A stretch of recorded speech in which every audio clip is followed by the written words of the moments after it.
Good morning and welcome to this presentation for CQ University's Laws 11057. My name is Matthew James Freeman and I'll be conducting this video recording. This presentation will revolve around information relating to a legal problem-solving toolkit. As we begin, I think it is important to mention and highlight the fact that there is no definite or set guide to conducting your legal research or solving a legal matter. However, the purpose of this legal problem-solving toolkit is to provide a step-by-step process for gathering and identifying legal facts, developing strategies for identifying legal issues, developing processes for researching relevant legal matters, understanding how to interpret and apply the law accordingly, and in turn, how to appropriately and effectively communicate all of this information. Now, first of all, in order to grasp and understand the modern-day legal system, it is important to understand the development and the historical evolution of the law. The origins of the present system of British law are often traced back to 1066. The historical evolution and development of the law revolves around the feudal system and the divine right of kings, through the emerging recognition of the rights of individual citizens and the role of an elected parliament, to the constitutional monarchy that exists today. Now, by 1215, King John's arbitrary and abusive exercise of power led to the imposition of restraints to limit his power as sovereign. This imposition led to the signing of the Magna Carta, a constitutional document in which he, King John, acknowledged a range of fundamental rights held by English citizens. Now, for those of you who are interested, I have provided a link which will offer further information relating to the Magna Carta. This link can be found in the section below this video. With this, the origins of the contemporary Australian legal system stem from this evolution of British law. The Australian legal system has several branches with key characteristics. These key characteristics that comprise the Australian legal system include the following: the rule of law, a liberal democracy, a common law legal system, a constitutional monarchy, a federation, the separation of powers, and a responsible government. In Australia, the Constitution distributes legislative power between the federal parliament and the various state parliaments. Now, as a new lawyer, you will not be expected to know all of the law, but you will be expected to know how to find it, how to read and interpret it, and how to apply it when advising clients or advocating on their behalf. In Australia, the legal system is broken down into two forms of law. These two forms of law are legislation and common law. In blatant terms, legislation refers to law made by parliaments, whereas case law, which can also be referred to as common law or precedent, is the law made by the courts. As a lawyer, it is important to understand and differentiate the difference between these two forms of law. This is vital as legislation is sovereign in Australia. Legislation is the more important source of law for two reasons. First of all, legislation overrides case law in the sense that if there is an inconsistency between a statutory rule and a rule developed by the courts, it is the statutory rule that prevails. With that, in order to research and gather relevant sources of information relating to the law, you can break your search down into two categories. These two categories are primary sources and secondary sources. First of all, primary sources refer to the above mentioned, legislation and case law. Primary sources are the authoritative sources upon which you rely when completing your research task. Secondary sources, on the other hand, are not the law in the sense of legislation or case law. Instead, secondary sources are summaries, explanations, opinions, and analyses of the primary sources. For example, secondary sources may consist of legal dictionaries, law textbooks, scholarly books, law journal articles, and legal encyclopedias, etc. When conducting your research as a lawyer, secondary sources provide you with background information, commentary, explanations, and critiques of the primary sources of legal information. They can also point you towards the primary sources if you were not yet sure what they are. As a lawyer, secondary sources can also be helpful when conducting your research and interpreting the law, as it can help to deconstruct and simplify sections of the law and how it should be understood and applied. In modern day society, and with the prosperity around the internet, technological advancement, and tech platforms, legal research and gathering of information will predominantly be conducted online. In Australia, there are multiple online legal research search engines. The main online websites that can be accessed and used in order to conduct your research as a lawyer are Westlaw, Lexis Advanced Pacific, the Australasian Legal Information Institute, and CCH. As with all websites, their coding and search engines are unique. Therefore, it is important to become familiar with the format of each of these search engines and develop an efficient process for navigating each of these individually. In order to do so, the most effective way to learn and familiarize yourself with these websites is trial and error. It goes without saying, practice is perfect. Now, in discussion of these online search engines, I'm just going to take a minute and digress from this presentation to provide an example of how to navigate one of these websites. For this particular example, I have chosen the Australasian Legal Information Institute, or AUSLI, as it is more commonly referred to by abbreviation. Now, once again, for those of you who would like to follow along with this demonstration, I have provided a link in the section below which will redirect you to the Australasian Legal Information Institute's website, as you'll see now on this presentation. Now, as you can see from this particular slide, this is the home page for AUSLI. As you can see straight away, the website offers different categories and locations by which you can search for particular types of legal information depending on what you are requiring. This can be seen in the red highlighted bar on the screen displayed. If, for example, I click on Cases and Legislation and filter the results to Queensland, it populates two categories containing further options. As you would hopefully expect from a category called Cases and Legislation, this website displays and separates your options into two columns, Case Law and Legislation, as you can now see in the highlighted yellow. Now, if I was to return to the home page, AUSLI also offers the ability to search for particular cases from the home page itself. I'll soon discuss search options. However, for the purposes of this example, I have used a case that we have already discussed thoroughly throughout this course, Humsey Hancock. Now, as you can see from the highlighted yellow, I have pre-typed Humsey Hancock into the search bar. Once I have typed the case I'm requesting, all I must do is hit search. As you can see, the website accumulates and provides search results based on my request. Now, for this particular search, the case I am requesting has populated at the top of the search results. Based purely off this search, you can see AUSLI has provided the exact case I requested. As I've highlighted in yellow, this search has immediately provided the citation of the case and the originating court, which in this case happens to be the Supreme Court of Queensland. Another interesting point to acknowledge is the relevance of each search result returned. AUSLI has automatically filtered and ranked these search results based on relevance, and this can be found in the bottom right of the search results, once again, which has been highlighted in yellow.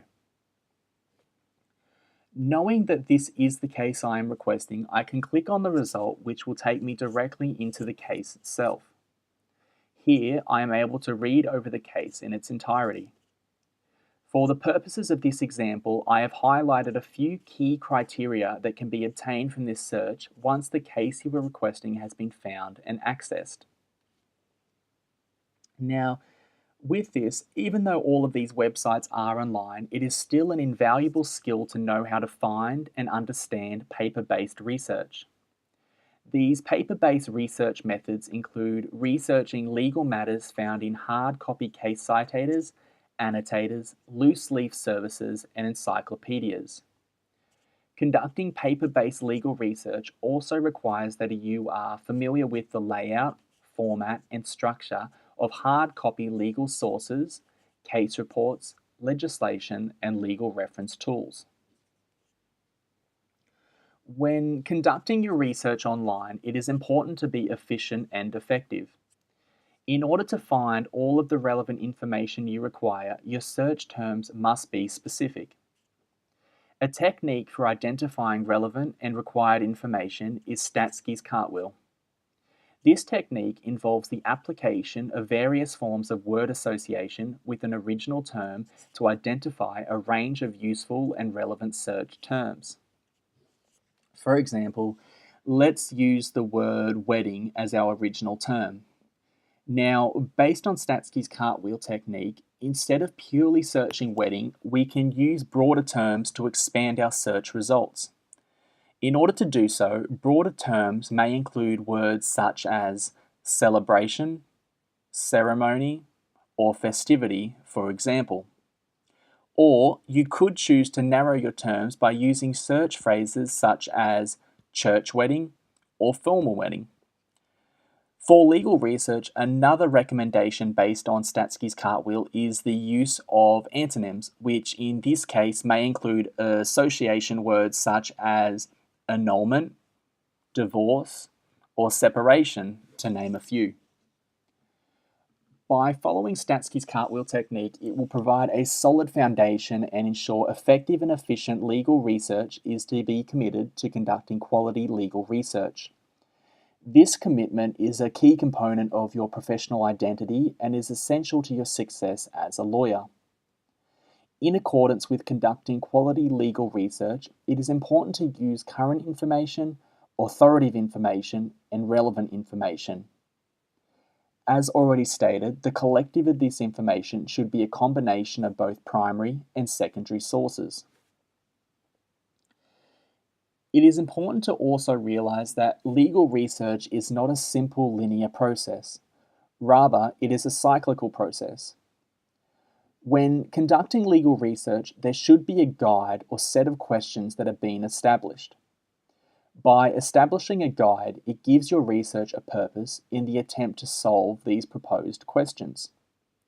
This is relevant to all lawyers as this information will eventually need to be translated and presented to a multiple channel of third-party individuals, including your clients, employers, companies, overheads, or to the general public, etc. Legal research does not take place in a vacuum. You conduct legal research in order to complete some sort of task. That task may be advising a client about how to undertake a transaction, advising a client about their rights in relation to a dispute, answering a specific legal question, constructing a legal argument, drafting a legal document, or solving a legal problem. The basic steps of effective legal research are often thought to be 1. Identify the research question, 2. Conduct the research, and 3. Answer the question. However, it is often the case that in order to clearly identify the research question, you have to do some preliminary research. It is also crucial to cite and reference your research findings appropriately in order to provide validity and acknowledgement to the primary and secondary sources that are being used when conducting and applying your legal research. Once you have obtained all of your relevant research materials, you must be able to interpret and understand exactly all of the material to which you are referring. Interpretation of the law is a fundamentally vital skill as legal material and legal jargon can be extremely complex and notoriously confusing. Considering legal writing can be extremely complex and confusing, it is important to have a process for interpreting, reading, and understanding legal material. A process that is highly regarded is statutory interpretation. Statutory interpretation is the process of determining the meaning and effect of legislative provisions. Statutory interpretation is of crucial importance to all lawyers. Statutory interpretation will account for a large portion of your time working as a lawyer. As Justice Michael Kirby of the High Court of Australia explained in 2003, the construction of statutes is now probably the single most important aspect of legal and judicial work. And according to Chief Justice Spiegelman of the New South Wales Supreme Court in 2001, the law of statutory interpretation has become the most important single aspect of legal practice. Significant areas of the law are determined entirely by statute. No area of the law has escaped statutory interpretation. Once you have sufficiently obtained your research, it is then time to apply all of this information. In order to cohesively and coherently apply your legal research, it is highly recommended to follow a methodical approach. By following a methodical approach, it will allow for a clear breakdown and logical structure to help apply your research. An excellent method for legal problem solving is IRAC. The IRAC method provides a structured process to forming legal reasoning. Legal reasoning is a way of thinking that is used by lawyers to solve legal problems, construct legal arguments, or prepare advice about the legal consequences of a factual situation. Specifically, it is the process of identifying the legal rules of relevance to a particular legal issue that has arisen in relation to a set of circumstances, working out how those rules apply to the circumstances, and reaching a convincing conclusion. IRAC can be detailed as below. I for issue, R for rules, A for application, and finally C for conclusion. Step 1 of IRAC is to identify any/all legal issues related to the purpose of your legal research. This means having the ability to logically filter through and identify the material facts and being able to clearly and comprehensively state the legal questions that need to be answered. The second step in the IRAC method of legal reasoning is identifying the appropriate legal rules needed to resolve the legal issue identified in the previous step. It is important to conduct your research in order to determine any/all legal matters/rules that may apply. This part of logical reasoning goes hand in hand with the foundations stated throughout this legal toolkit and links back to the discussions surrounding primary sources and case law.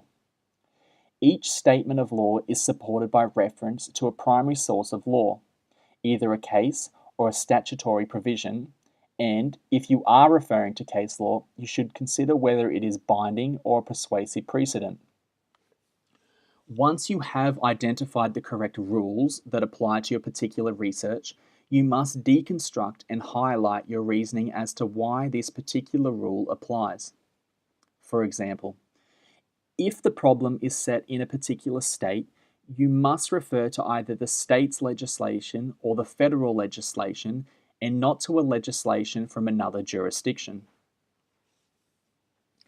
Thirdly, as a lawyer, you must apply any/all of these legal matters or facts to your case. When applying your legal reasoning, it is favorable to remain neutral and objective. This means constructing arguments both for and against your legal matter. Lastly, a part of the IRAC method, you must provide an overall conclusion of your legal reasoning in order to summarize all of this information and highlight why it is relevant to this particular case. When offering a conclusion to your legal research and approaching the application of the law to the facts, always remember to be conscious to only apply information that is relatable or relevant to your legal matter. You must engage in a process of selective application to apply the law successfully. This involves providing your client with an impartial and objective response to their legal problem. You conclude by restating clearly and concisely the most persuasive argument with respect to each issue. In other words, your conclusion is an indication of the result that you'd anticipate if the matter were to go before a judge. By following this methodical approach to applying your legal research, it will allow you as a lawyer to present your research and findings in a logical manner. The final step for this problem-solving toolkit is the ability to effectively communicate all of your research to the desired third party. Communication is a vital skill to a successful career as a lawyer. Therefore, as a lawyer, it is crucial to develop excellent written and oral communication skills. This means identifying the various objectives of effective communication, to understand, to explain and advise, to negotiate, to advocate, and to persuade. Communication is a skill that needs to be adaptable and interchangeable.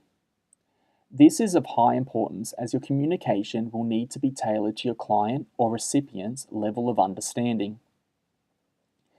Understanding your client should be at the forefront of your mind when offering any form of communication. In order to understand your client and the varying complexity of your communication, it is important to assess your client's age, gender, legal exposure and/or experience, education, employment status or professional sector, as well as their cultural and/or religious beliefs. All in all, by combining all of this information and material, it will offer guidance to developing a purposeful and structured approach to solving a legal matter. The information contained within this toolkit will serve as a benchmark to help filter and analyze legal research in order to effectively and logically solve a legal matter. Well, that concludes my time for this particular video.